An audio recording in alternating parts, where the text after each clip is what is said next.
Olá, sejam muito bem-vindos, muito bem-vindas ao canal Trilhas da Luz. Eu sou Elo Compasso e vamos dar continuidade à leitura da carta 2 do livro As Cartas de Cristo. Mas antes de começarmos, já dá um like aqui nesse vídeo, que isso ajuda demais para que o YouTube compartilhe essas cartas com outras pessoas. Então, vamos começar?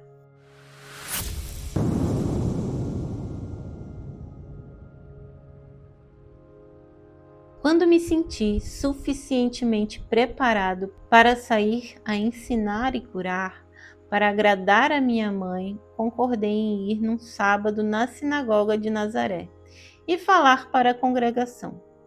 Como era o costume, levantei e me foi entregue o livro de Isaías para ler.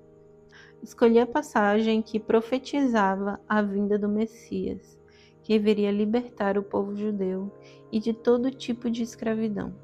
O Espírito do Senhor está sobre mim, porque o Senhor me ungiu para pregar as boas novas aos pobres. Ele me enviou para anunciar a libertação aos encarcerados e a recuperação da vista aos cegos, para libertar os oprimidos, para proclamar o ano da graça do Senhor.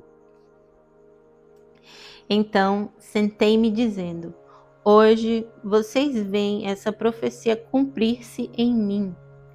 Isso produziu um choque e espanto no rosto dos homens, que me olhavam atônitos, mas eu continuei falando, sabendo que o Pai, entre aspas, me diria o que falar. As palavras vieram sem hesitação. Falei da minha experiência no deserto e relatei a visão do bebê crescendo até a idade adulta, sendo envolvido inconscientemente em correntes e ataduras mentais, e assim ficando cego e aprisionado na escuridão interior, fechando-se para Deus. Expliquei que ao fazer isso, eles expunham-se à opressão de conquistadores, escravidão, pobreza e doença. Porque Deus é luz, tudo maiúsculo, eu disse. E luz, tudo maiúsculo, é a substância de todas as coisas visíveis. E luz, tudo maiúsculo, é o amor, tudo maiúsculo, que faz todas as coisas para que o homem desfrute delas. Todas as bênçãos de abundância e saúde foram livremente disponibilizadas para aquele que amar a Deus com a mente, o coração e a alma e que viver estritamente segundo as leis de Deus. Quando terminei, houve um completo silêncio na sinagoga. Senti que a congregação havia experienciado algo estranho, poderoso e que tinha sido elevada a um plano superior do pensamento. Desejei que nada interrompesse a tranquilidade transcendente daquele momento. Em seguida começaram a sussurrar entre si. Eles se perguntavam quem eu era. Alguns estavam convencidos de que eu era Jesus, a pessoa cuja família era bem conhecida na aldeia, mas outros não podiam aceitar aquilo, uma vez que eu havia falado como alguém que tinha autoridade. Infelizmente, senti ressurgir minhas antigas reações para com aqueles homens religiosos. Sabia que tinham me desprezado no passado, de forma que esperava por essa rejeição. Voltei às antigas atitudes desafiadoras e isso os enfureceu por completo. Pelas minhas próprias reações humanas, atraí o desastre. E esse quase aconteceu. Os mais jovens, instigados pelos mais velhos, correram até mim e me arrastaram para o topo mais alto do penhasco, a fim de lançar-me à morte. Mas orei ao Pai, entre aspas, para que me salvasse. De repente, ficaram tão alterados que mal sabiam o que faziam. Se voltaram uns contra os outros, então pude sair do meio deles e escapar. Foi estranho. Eles pareceram não notar a minha saída. Muito abalado por essa experiência, consegui mandar uma mensagem para minha mãe, dizendo que estava deixando Nazaré imediatamente e indo para Cafarnaum, uma agradável cidade junto ao mar da Galileia. A princípio pensei em juntar-me a antigos conhecidos, mas senti intuitivamente que isso não seria o correto a fazer. De modo que, durante todo o caminho e ao entrar na cidade, pedi orientação e ajuda ao pai, entre aspas, para encontrar acomodações. Eu não tinha dinheiro e não pediria esmola. Ao caminhar pela rua, uma mulher de meia idade veio em minha direção. Ela carregava pesados cestos e seu rosto estava triste. Parecia ter chorado. No impulso, abordei-a perguntando onde poderia encontrar alojamento. Ela disse brevemente que normalmente me oferecia uma cama, mas que estava com seu filho muito doente em casa. Também disse que tinha ido comprar algumas provisões para alimentar os consoladores, entre aspas, que haviam se reunido para chorar a morte iminente do seu filho. Meu coração se afligiu por ela, mas também se alegrou. Prontamente tinha sido dirigido para alguém que eu poderia ajudar. Expressei minha simpatia e ofereci-me para carregar suas cestas até a casa. Ela me olhou por um momento, perguntando-se quem eu poderia ser, mas aparentemente ficou satisfeita com a minha aparência e conduta. No caminho, disse-lhe que talvez eu pudesse ajudar seu filho. Você é médico? Perguntou-me. Respondi que não havia recebido formação médica, mas que poderia ajudá-lo.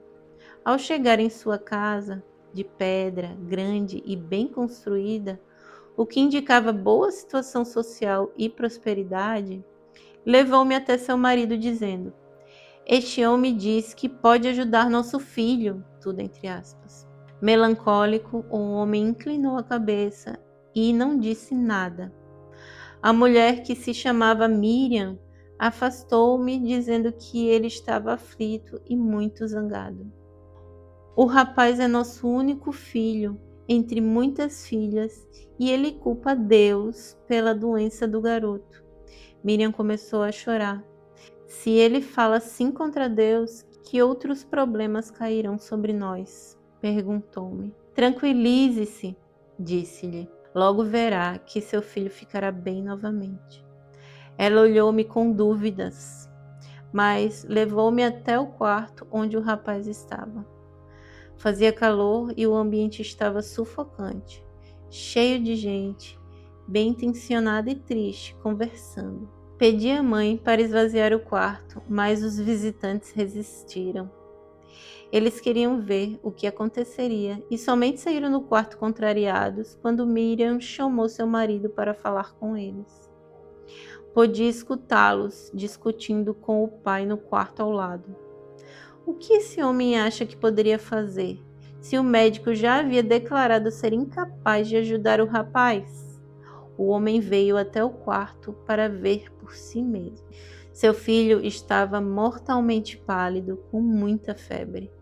A mãe explicou que ele não podia engolir a comida e que estava com o intestino solto. Ele havia estado assim por vários dias e tinha perdido muito peso. O médico disse que nada mais poderia ser feito. Ele provavelmente morreria. Coloquei as mãos sobre a cabeça do rapaz e rezei sabendo, e silenciosamente dando graças, com todo o coração, que o Pai, entre aspas, vida, tudo maiúsculo, fluiria pelas minhas mãos para dentro do seu corpo. Desta forma, o trabalho de cura se realizaria. Senti um calor extremo e um formigamento em minhas mãos, e o poder vertendo para o seu frágil corpo. Fui inundado por uma alegre gratidão. Como era grandioso e maravilhoso o Pai Vida, entre aspas, quando liberado para fazer o seu trabalho natural de cura. Sua mãe e seu pai, olhando ansiosos para ver o que aconteceria a seguir, seguravam a mão um do outro e observavam com muita atenção. Quando eles viram a cor do seu filho mudar de branco para um rubor mais sadio, exclamaram com espanto e alegria. Depois de algum tempo, o rapaz levantou seu olhar para mim, dizendo claramente: agradeço, estou bem melhor agora. Estou faminto e quero algo para comer. Sua mãe riu de felicidade e o abraçou apertado, mas estava um pouco apreensiva. Não posso dar comida a você, filho meu. O médico ficaria zangado. Ela havia sido avisada para não dar comida a ele, somente água. Eu sorri e disse: ele está curado. Pode dar pão e vinho a ele, que não fará mal. Seu pai, Zedequias, estava maravilhado de alegria e gratidão. Depois de abraçar o seu amado filho, voltou-se para mim e apertou minhas mãos calorosamente. Ficou dando tapinhas em meus ombros enquanto balançava sua cabeça, incapaz de falar devido às lágrimas que escorriam por sua face. Quando ele finalmente se recompôs, entrou no salão e falou às pessoas que lá estavam. Meu filho, quase morto, recuperou a plenitude da vida novamente. Suas palavras foram recebidas com gritos de alegria, entusiasmo, incredulidade, questionamentos, risadas e felicitações. A mãe do rapaz ficou parada, com um sorriso estampado na face. Depois disso, não foi mais necessário buscar por acomodações. Quando Zedequias disse aos atônitos consoladores, entre aspas, que o garoto estava curado e o próprio jovem apareceu na porta sorrindo e pedindo novamente por comida, todos os consoladores, entre aspas, rodearam-me e convidaram-me às suas casas. No entanto, preferi ficar com o pai do garoto, que agora dizia estar cheio de perguntas a fazer-me. Ele esperava que eu pudesse respondê-las. Depois de colocar o vinho e a comida sobre a mesa, todos foram convidados a comer até saciar-se. Zedequias sentou-se e formulou sua primeira pergunta. Ele disse: você fez algo que nenhum sacerdote ou médico poderia fazer. A cura vem somente de Deus. Embora seja um desconhecido, percebo que você deve vir de Deus. Sim, respondi, e as pessoas murmuraram assombradas. Essa doença que veio a meu filho era um castigo por algo que eu tinha feito de errado no passado? E como eu poderia cometer um pecado tão grave que Deus quereria levar meu único filho? Muitas das pessoas que escutaram essas palavras acenaram com a cabeça. Você fez a pergunta que mais quero responder, Zedequias. Deus nos dá a vida, tudo maiúsculo, e a existência do ser. Ele não iria arrancá-la de nós como um homem arrancaria um tesouro de ouro só porque está zangado com ele. Esta é a maneira como a humanidade se comporta, não Deus. E Deus não está sentado em um trono em algum lugar do céu, como fazem os reis humanos que se sentam em seus tronos e governam o seu povo. Esta é a maneira humana de proceder, uma crença humana, não a verdade. A maneira de proceder de Deus vai muito além do que a mente humana pode conceber ou sonhar. Somente eu vi, entre aspas, aquele que nos trouxe a existência, entre aspas. E sei que ele, tudo maiúsculo, não é o tipo de Deus, entre aspas, que os rabinos ensinam. Vi que ele, tudo maiúsculo, é o perfeito amor, entre aspas. E por essa razão eu prefiro falar do Pai, entre aspas, pois eu vi que ele trabalha dentro de cada ser vivo, mantendo-o num bom estado de saúde, assim como um pai humano trabalha para manter seus filhos bem alimentados, vestidos e protegidos dentro do abrigo de um lar. Eu o vi, entre aspas, dentro de todas as coisas do mundo. Como pode ser isto? Perguntou um homem duvidando. Não é possível para um ser, entre aspas, individual, de qualquer tipo, estar em todos os lugares ao mesmo tempo. Mas o ar está em todo lugar, ainda que não possa ver. No entanto, sabemos, sem dúvida alguma, que ele é muito real e muito importante para a nossa existência. Se o ar não existisse e não pudéssemos respirá-lo, morreríamos. Não podemos ver o movimento do ar que chamamos de vento, mas vemos que ele agita as folhas e conduz as nuvens no céu. Por isso, sabemos que o ar está acima de nós, ao nosso redor, e que é forte. E agora pergunto: qual é a parte mais real e mais valiosa do homem? Seu corpo ou sua mente? Alguns respondiam que era o seu corpo. Caso contrário, não teriam lugar na terra. Não poderiam trabalhar, não poderiam ser vistos, não seriam conhecidos. Outros diziam que sua mente era mais importante do que o seu corpo. Ao que eu respondi: a mente é a parte mais importante do homem, uma vez que sem sua mente ele não teria o comando do seu corpo. Ele não poderia comer, beber, dormir, mover-se, planejar, não poderia viver. Contudo, não podemos ver a mente. Simplesmente sabemos que temos uma mente por causa dos pensamentos que ela produz e porque os pensamentos elaboram algum tipo de ação em nossas vidas. Acreditamos que a mente funciona por meio do cérebro. Sim, é assim que funciona. Senão, como poderia o cérebro, que nasceu da carne, produzir pensamentos, sentimentos, ideias e planos?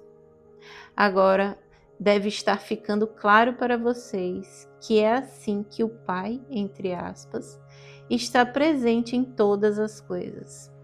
Ele, entre aspas, é a mente que dirige a mente, entre aspas, humana, fazendo o seu grande trabalho dentro de cada ser vivo.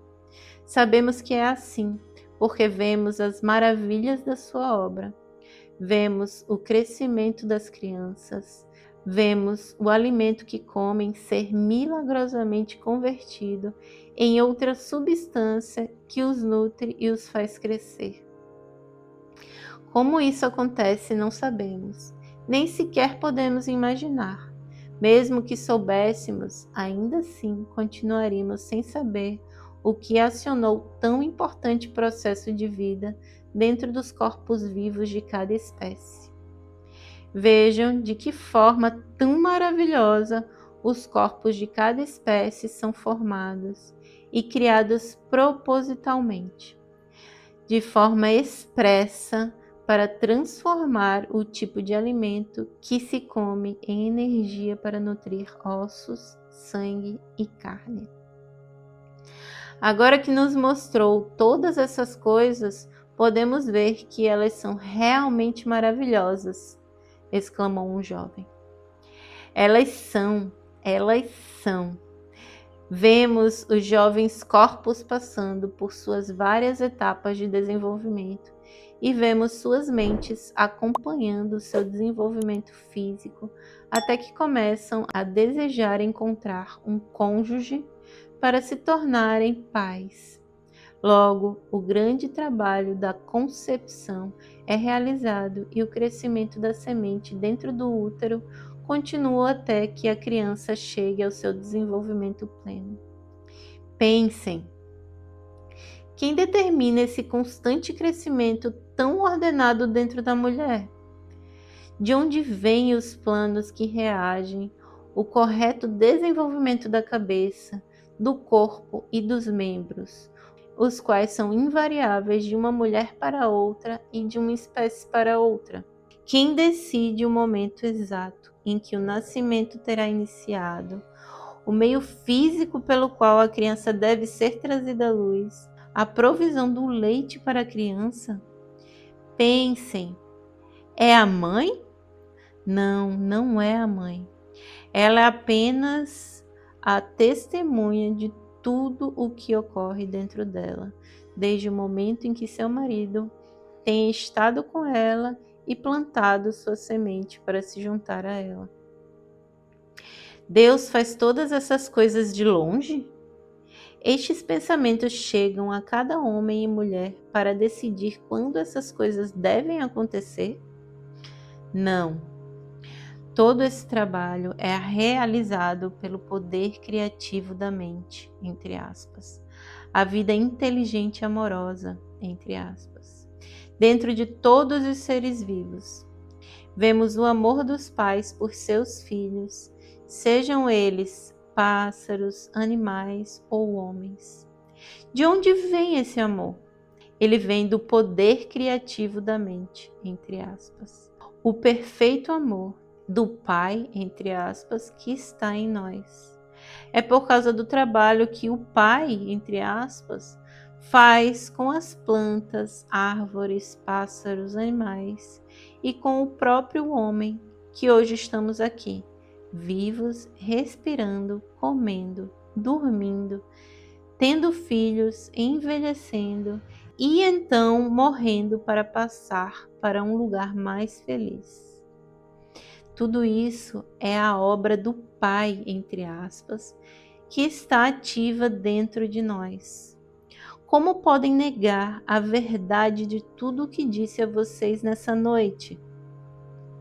Hoje, viram um jovem agonizante que foi trazido de volta à plenitude da vida em pouco tempo. Fui eu quem o curou? Não, por mim mesmo não posso fazer nada. Foi a vida, tudo maiúsculo, que é o Pai, entre aspas, ativo dentro de todas as coisas, que veio com toda a força para reparar um corpo doente e trazê-lo novamente de volta à plena saúde, porque acreditei que assim seria e não duvidei. Houve suspiros de satisfação na sala, nova luz, novo interesse, inclusive podia ver-se uma nova doçura em seus rostos. Por que então um homem sofre tão dolorosamente? Perguntou Miriam. Porque quando o homem é concebido, quando a vida, tudo maiúsculo, toma forma dentro da semente, ela, tudo maiúsculo, se reveste de condição humana que o separa de qualquer outro indivíduo no mundo. Reveste da condição humana que o maiúsculo separa de qualquer outro indivíduo no mundo. Para fazê-lo, maiúsculo, único, uma figura isolada, não unida a nenhum outro, solitário, privado, sua própria pessoa, ele, tudo maiúsculo, torna-se sujeito a, é controlado por dois impulsos poderosamente fortes em sua natureza terrena. O de ligar-se a todas as coisas que deseja muito e o de rejeitar e afastar tudo aquilo que não quer. Estes dois impulsos básicos do homem estão presentes em cada coisa que ele faz ao longo da vida e são inteiramente responsáveis pelos problemas que atrai para si. Embora o Pai, entre aspas, esteja ativo no interior do homem, não há nada de humano nele, tudo maiúsculo. Portanto, o Pai, entre aspas, nada retém, nada rejeita, nada condena, nem mesmo vê a transgressão, entre aspas. Tudo aquilo que o homem faz e que chama de pecado, entre aspas, é apenas deste mundo e só existe punição neste mundo, porque é uma lei da existência terrena, entre aspas. Como você sabe que tudo que você semear, mais tarde colherá, pelo fato de extrair sua vida tudo maiúsculo, e sua mente, tudo maiúsculo, do Pai, entre aspas, o próprio homem é o criador dos seus pensamentos, palavras e ações. Seja o que for que ele pensa, diz, faz e acredita, retorna a ele da mesma forma, algum tempo depois. Não existe castigo que venha do Pai, entre aspas. Quaisquer que sejam os males que assolarem a humanidade, estes são o completo resultado das suas próprias decisões. As pessoas murmuravam que este era um ensinamento totalmente novo e que fazia mais sentido do que tudo o que havia sido ensinado a eles antes. Várias vozes me incitavam a contar mais. Eu digo a vocês, em mim vocês viram a vida, tudo maiúsculo, ativa sobre a forma de cura. Sigam-me e ouvirão sobre o caminho, tudo maiúsculo, que devem percorrer para encontrar a felicidade. Em minhas palavras encontrarão a verdade, tudo maiúsculo, da existência, nunca antes revelada por nenhum outro homem. Tem-se dito sobre o Messias que ele revelará os segredos que têm estado ocultos desde o começo da criação. Em verdade, digo que ouvirão esses segredos de mim. Se escutarem com cuidado, entenderem seu significado, praticarem sua verdade e apegarem-se às suas leis, serão transformados em novos homens e entrarão no reino dos céus. As pessoas ficaram em silêncio por um momento, então houve um clamor de conversa animada.